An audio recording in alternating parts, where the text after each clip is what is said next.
Hello বন্ধুরা, আজকে আপনাদেরকে স্বাগত জানিয়ে ক্লাসরুমে নতুন সিরিজ শুরু করছি। তো চলুন দেখে নিই। আমরা আজকে আলোচনা করব নেতাজি সুভাষ ওপেন ইউনিভার্সিটির FEG পেপারের সিলেবাস নিয়ে। এই পেপারটি 50 নম্বরের হয়। প্রত্যেক ছাত্রছাত্রী BDP বা ব্যাচেলর ডিগ্রি প্রোগ্রামের প্রত্যেক ছাত্রছাত্রী প্রথম বছরে টার্ম অ্যান্ড এক্সামিনেশনে দিতে হয়। এর সিলেবাসে মোট 4টি ব্লক আছে, ব্লক 1, ব্লক 2 এবং ব্লক 4। প্রত্যেকটি ব্লকে আবার 6টি করে ইউনিট আছে। যেমন ব্লক 1 এ আছে 1 থেকে 6 অবধি, ব্লক 2 এ আছে 7 থেকে 12 অবধি, ব্লক 3 তে আছে 13 থেকে 18 অবধি, ব্লক 4 এ আছে 19 থেকে 24 অবধি। এই হলো ব্লক ডিভিশন। এরপর এই প্রত্যেকটি ব্লকে যে 6টি করে ইউনিট আছে, প্রত্যেকটি ইউনিটের আবার কিছু সাব স্কিল টেস্ট আছে। সেই সাব স্কিল টেস্টগুলি দু একটি ইউনিটে একই রকম। যেমন ইউনিট 1, 2, 3 এবং 4 এই 4টি ইউনিটের সাব স্কিল টেস্টগুলি ইউনিট 1 এ reading comprehension, vocabulary, grammar and usages এবং রাইটিং এই 4টি স্কিল টেস্ট করা হয়ে থাকে এবং ইউনিট 2, 3 ও 4 এও তাই। তো ইউনিট 1 এ রিডিং কম্প্রিহেনশন পোর্শনটাই থাকছে অ্যান ইন্ডিয়ান পিলগ্রিমস, লেখকের নাম সুভাষচন্দ্র বোস। ভোকাবুলারি পোর্শনটাই থাকছে distinction between word having related meanings. Grammar and uses portionতে থাকছে concord of numbers and person, be, do, have, etc. এবং রাইটিং পোর্শনটাই থাকছে প্র্যাকটিস ইন কম্পোজিশন। এবার ইউনিট 2 এর দিকে লক্ষ্য রাখবো। ইউনিট 2 এ রিডিং কম্প্রিহেনশন পোর্শনটাই থাকছে ইন্দিরা গান্ধীর speech on human environment. Vocabulary পোর্শনে থাকছে distinction between pair of word having related meanings, অর্থাৎ জোড়া শব্দের তাদের সম্পর্কযুক্ত শব্দ অর্থাৎ রিলেটেড মিনিংস, যাদের মিনিংস আছে। এবার গ্রামার অ্যান্ড ইউজেস পোর্শনে থাকছে concord of number and person, other verbs. Writing পোর্শনে থাকছে completing paragraph with the help of an outline, trees are our best friend. এটার উপর একটা ডেমো দেওয়া হয়েছে। এবার ইউনিট 3 তে থাকছে রিডিং কম্প্রিহেনশনে স্টোরি থাকছে একটা অস্কার ওয়াইল্ডের স্টোরি। স্টোরিটার নাম হচ্ছে the nightingale and the rose. Vocabulary পোর্শনে থাকছে নেগেটিভ প্রেফিক্স অর্থাৎ শব্দের আগে উপসর্গ, যেটা আমরা বাংলায় বলে থাকি। ফ্রেজ বিভিন্ন বাক্যাংশ, phrase use to express comparison অর্থাৎ তুলনা করার ক্ষেত্রে। এবং গ্রামার অ্যান্ড ইউজেসে থাকছে টেন্স থাকছে the first indefinite tense, past continuous tense, the present perfect tense এবং প্রেজেন্ট পারফেক্ট কন্টিনিউয়াস টেন্স। এই 4টি টেন্সের ওপর এখানে স্কিল টেস্ট করা হবে। এরপর ইউনিট 3 রাইটিং পোর্শনে থাকছে rewriting a story from the point of view of different characters, বিভিন্ন ক্যারেক্টার্স নিয়ে গল্প লেখা। ইউনিট 4 এ রিডিং কম্প্রিহেনশন অর্থাৎ পঠন দক্ষতায় থাকছে স্টোরি মিলওয়ার্ড কিন্ডের ডেথ ইন দ্য কিচেন। এই স্টোরিটার এখানে দেওয়া আছে, খুব সুন্দর একটা স্টোরি। এরপর ভোকাবুলারিতে থাকছে ইউজ অফ অ্যান্টোনিমস অর্থাৎ বিপরীত শব্দ। এরপর গ্রামার অ্যান্ড ইউজেসে থাকছে টেন্স, সিম্পল পাস্ট টেন্স এবং পাস্ট পারফেক্ট টেন্স, এই দুটি টেন্সের উপর। এরপর ইউনিট 4 এর রাইটিং পোর্শনে থাকছে প্র্যাকটিস ইন কম্পোজিশন। এরপর চলে যাবো আমরা ইউনিট 5 ও ইউনিট 6 এর দিকে। ইউনিট 5 ও 6 এই দুটি ইউনিট ব্লক 1 এরই অন্তর্গত। এই দুটির স্কিলটা অনেকটা একই রকম। যেমন স্কিল টেস্ট হবে এখানে এই দুটিতে লিসনিং, কম্প্রিহেনশন, কনভারসেশন এবং প্রোনাউন্সিয়েশন, এই 3টে স্কিল টেস্ট হবে। যেমন ইউনিট 5 এর লিসনিং কম্প্রিহেনশনে থাকছে এক্সট্রাক্ট ফ্রম নিউজ বুলেটিন, অর্থাৎ আমরা যে টিভিতে বা বেতার যন্ত্রে যে নিউজ বুলেটিন শুনি সেগুলো থেকে এখানে স্কিল টেস্ট হবে। তারপর আছে কনভারসেশন অর্থাৎ কথোপকথন, dialogue between bicycle dealer and a customer. একজন বাইসাইকেল ডিলার অর্থাৎ সাইকেল ডিলার, সাইকেল বিক্রেতা এবং একজন কাস্টমারের মধ্যে কথোপকথন দিয়ে এখানে একটা কনভারসেশন দেওয়া আছে। তারপর প্রোনাউন্সিয়েশন অর্থাৎ উচ্চারণ রীতি। সেই উচ্চারণ রীতিতে এখানে letters and sounds, words, stress, বর্ণ, শব্দ ইত্যাদির উপর এখানে আমাদের স্কিল টেস্ট হবে। ইউনিট 6 এর দিকে লক্ষ্য রাখবো। এবার ইউনিট 6 এর লিসনিং কম্প্রিহেনশনে থাকছে টক অর্থাৎ কথা, দ্য সায়েন্টিফিক মেথড অর্থাৎ কথনের সায়েন্টিফিক মেথড নিয়ে একটা এখানে কম্প্রিহেনশন টেস্ট হচ্ছে। নোট টকিং অর্থাৎ টকিং হয় যে কথোপকথন যেটা বলেছে সে কথোপকথনের উপরে অর্থাৎ কথনের উপর এখানে একটা স্কিল টেস্ট হচ্ছে। তারপর কনভারসেশনে থাকছে informal and formal situation, informal এবং ফর্মাল সিচুয়েশনের উপর এখানে কনভারসেশন টেস্ট হচ্ছে। প্রোনাউন্সিয়েশনে অর্থাৎ উচ্চারণ রীতিতে থাকছে ইংলিশ ভাওয়েল কীভাবে উচ্চারিত হয়, কোথায় কীভাবে উচ্চারিত হয় তা নিয়ে এখানে আমরা আলোচনা করব এই সিলেবাসটিতে। এরপর আমরা লক্ষ্য রাখবো ব্লক 2 এর দিকে। ব্লক 2 এ ইউনিট আছে 7 থেকে 12 অবধি। এখানেও আমরা ইউনিট 7, 8, 9 ও 10 এই 4টি ইউনিটে যে সাব স্কিলগুলি আছে সেগুলি হচ্ছে reading comprehension, exercise on vocabulary, grammar and usages এবং রাইটিং। এই 4টি স্কিলের উপর এই 4টি ইউনিটে টেস্ট হবে। তো প্রথমে আমরা ইউনিট 7 এর দিকে যাব। রিডিং কম্প্রিহেনশন, সেখানে একটা স্টোরি অর্থাৎ গল্প আছে, নোরা বন দ্য বেবি সিস্টার।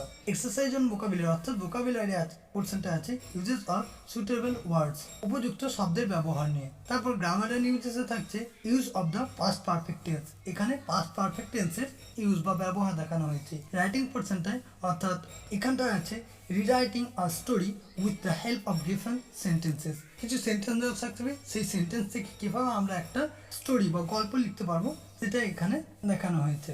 তারপর ইউনিট 8 একই রিডিং কম্প্রিহেনশন স্টোরি থাকবে ওহেনরিড উইচেস লোভস। তারপর হচ্ছে exercise on vocabulary substitution of word অর্থাৎ শব্দের প্রতিস্থাপন, শুধু শব্দই নয় এখানে ফ্রেজেরও প্রতিস্থাপন অর্থাৎ substitution of words or phrase, শব্দ বা বাক্য বা বাক্যগুচ্ছে বাক্যাংশের প্রতিস্থাপন। এবং গ্রামার অ্যান্ড ইউজেসে থাকছে simple present tense, the present continuous tense, ways of exercising the future. এরপর রাইটিং যে পোর্শনটা আছে সেই রাইটিং পোর্শনটাতে আছে writing a story in an অ্যাব্রিজ form, একটা বড় স্টোরিকে অ্যাব্রিজ ফর্ম অর্থাৎ ছোটোভাবে লেখা। এরপর লক্ষ্য রাখবো ইউনিট 9 এর দিকে। ইউনিট 9 এ রিডিং কম্প্রিহেনশন পোর্শনে থাকছে অটোবায়োগ্রাফি, রাস্কিন বন্ডের অটোবায়োগ্রাফি অর্থাৎ আত্মজীবনী, all you needs in paper. তারপর ভোকাবুলারি পোর্শনটা থাকছে use of suitable words, grammar and ইউজেসে থাকছে আর্টিকেলস অর্থাৎ এ, এন এবং দি, এই 3টে আর্টিকেলসের ব্যবহার। রাইটিং পোর্শনে থাকছে essay should the death penalty be abolished, একটা এসে থাকছে, ওই এসে রাইটিং এসেতে কি না should the death penalty be abolished এটা। এরপর আমরা লক্ষ্য রাখছি ইউনিট 10 এর দিকে। ইউনিট 10 এ রিডিং কম্প্রিহেনশন পোর্শনটাই থাকছে এসে, একটা এসে আছে, সে এসেটা হচ্ছে কি না the 5 kinds of workouts. Vocabulary পোর্শনে থাকছে সাফিক্স অর্থাৎ আগে পেয়েছি আমরা প্রেফিক্স উপসর্গ, এবার পাবো অনুসর্গ। অনুসর্গগুলো কী কী আছে না ইআর, ওআর, এআরওয়াই, ইইআর এবং আইইআর ইত্যাদি অনুসর্গগুলি নিয়ে। তারপর গ্রামার অ্যান্ড ইউজেসে থাকছে টাইপ অফ সেন্টেন্স অর্থাৎ বাক্যের শ্রেণীবিভাগ।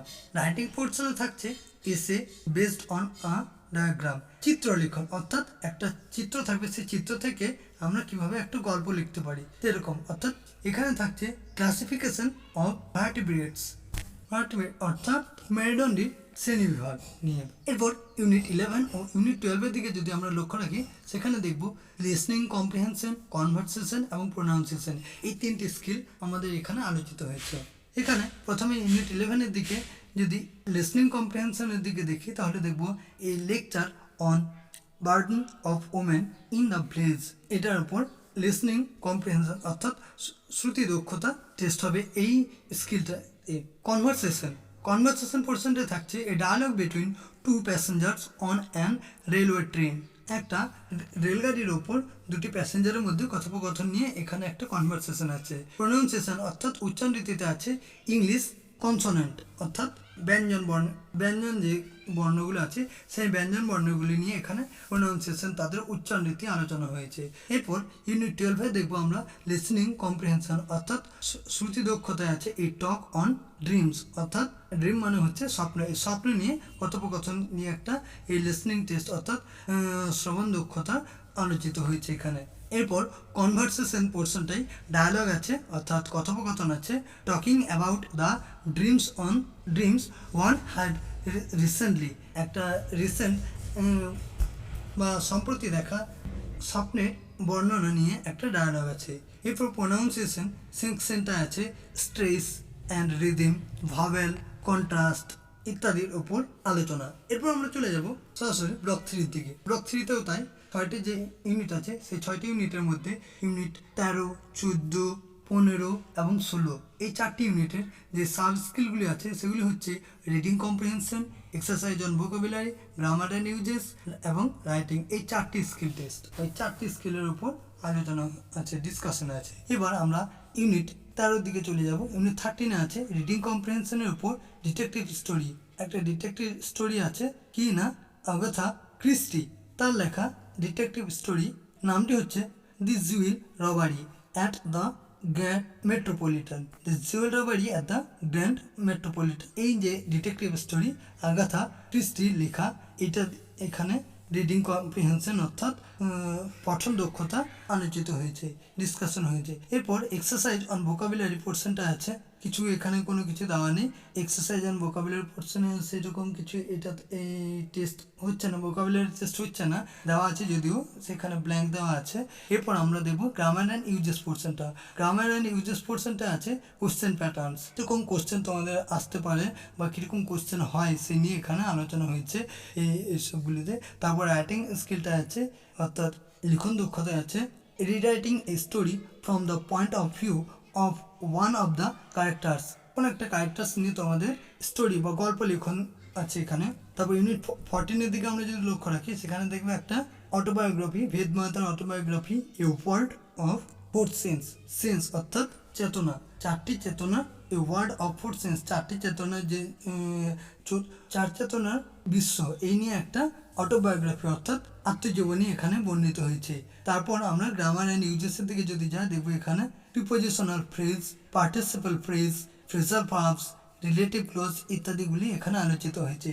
রাইটিং পোর্শনটা আমরা লক্ষ্য রাখলে দেখবো a short composition based on the passage read, কোনো একটা প্যাসেজ বা কোনো একটা প্যাসেজ পড়ার পর সেখান থেকে একটা শর্ট কম্পোজিশন অর্থাৎ ক্ষুদ্র আকারে লেখাটা টেস্ট হবে এখানে। তারপর ইউনিট 15, সেখানে দেখবো আমরা ইউনিট 15 নম্বর ইউনিটটা আছে reading comprehension Doris লেসিং A mild attack of locust.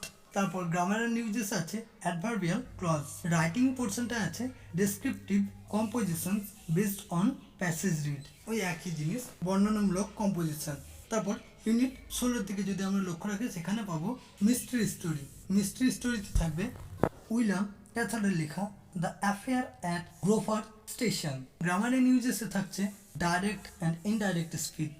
Writing পোর্শনতে থাকছে ন্যারেটিভ কম্পোজিশন, বর্ণনামূলক কম্পোজিশন নিয়ে। লিসনিং পোর্শনটায় অর্থাৎ ইউনিট 17 ও ইউনিট 18, 17 এবং 18 এই দুটি পোর্শনটায় এই দুটি ইউনিটে থাকছে লিসনিং কম্প্রিহেনশন, কনভারসেশন এবং প্রনাউন্সিয়েশনের উপর বর্ণনা। তো আমরা প্রথমেই 17 নম্বর ইউনিটের দিকে লক্ষ্য রাখলে দেখবো ওখানে টক নামে একটি টক অর্থাৎ কথোপকথন, সেটা আছে কি life of Albert Einstein. Albert আইনস্টাইনের একটা গল্প এখানে আছে। Conversation, a dialogue between a teacher and a student who has just passed the higher secondary examination. একজন ছাত্র সদ্য উচ্চ মাধ্যমিক পাস করার পর তার শিক্ষকের সঙ্গে সাক্ষাতের পর একটি কথোপকথন নিয়ে এখানে আলোচিত হয়েছে। প্রনাউন্সিয়েশনে আছে কনসোনেন্টস অর্থাৎ ব্যঞ্জন ধ্বনি, এস, ভি, সি, এগুলি ওখানে গিয়ে আমরা আলোচনা করব।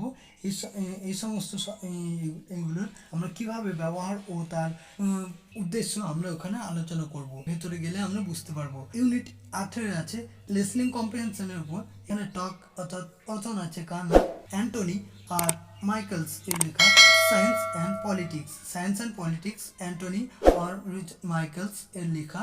কনভারসেশন পোর্শনটা আছে আস্কিং ফর পারমিশন। কনভারসেশনে কোনো একজনের সঙ্গে কোনো কিছু নিয়ে পারমিশন চাওয়ার জন্য কথোপকথন, এটা এখানে আমরা দেখতে পাবো আলোচনা হয়েছে। প্রোনাউন্সিয়েশন অর্থাৎ উচ্চারণ রীতিতে আলোচিত হয়েছে কনসোনেন্ট বা ব্যঞ্জন বর্ণ নিয়ে, কন্ট্রাক্টেড ফর্মস। এরপর আমরা চতুর্থ ব্লক অর্থাৎ শেষ ব্লকের দিকে লক্ষ্য রাখবো। শেষ ব্লকে সেই যথারীতি 6টি ইউনিট আছে 19 থেকে 24 অবধি, এবং তাদের যে সাব স্কিলগুলি আছে সেগুলিও সে একই রকম, 19, 20, 21 এবং 22 একই রকম, এবং 23 ও 24 দুটো তো একই রকম। ইউনিট 19 আছে রিডিং কম্প্রিহেনশন পোর্শনে বার্ট্রান্ড রাসেলের লেখা science and human life. Vocabulary নেই। গ্রামার অ্যান্ড ইউজেস আছে দ্য প্যাসিভ ভয়েস। রাইটিংয়ে আছে description based on the passage read. Description based on the passage read এর উপর। ইউনিট 20 আছে রিডিং কম্প্রিহেনশনে এল.পি. হার্টলে লেখা এ হাই ডাইভ। গ্রামার অ্যান্ড ইউজেসে থাকছে নন ফাইনাইট ভার্বালস। রাইটিং পোর্শনে থাকছে composition based on the passage read.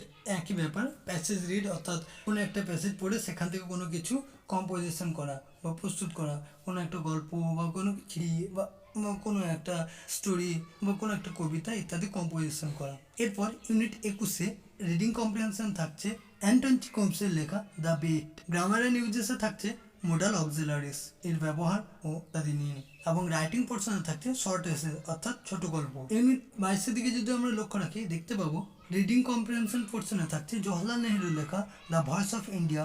Grammar and ইউজেসে থাকছে রিভিশন হবে, পরবর্তীগুলি রিভিশন হবে। রাইটিংয়ে থাকছে paragraph based on the passage read, কোনো একটা প্যাসেজ পড়ার পর সেখান থেকে একটা প্যারাগ্রাফ লেখা। এরপর আমরা সর্বশেষ যে ইউনিট দুটি আছে 23 এবং 24, এই দুটিতে আমরা দেখব।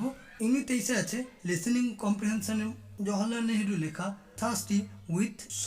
Trust with destiny. কনভারসেশন পোর্শনে থাকছে describing people, expressing agreements and disagreement. প্রোনাউন্সিয়েশনে ওখানে distribution of R, V and W ইত্যাদি এই সমস্ত স্ট্রেসগুলি এবং রিডেম, স্ট্রেস এবং রিডেমের উপর আলোচনা হয়েছে। ইউনিট 24-এ আছে কনভারসেশন আস্কিং ফর ডাইরেকশন।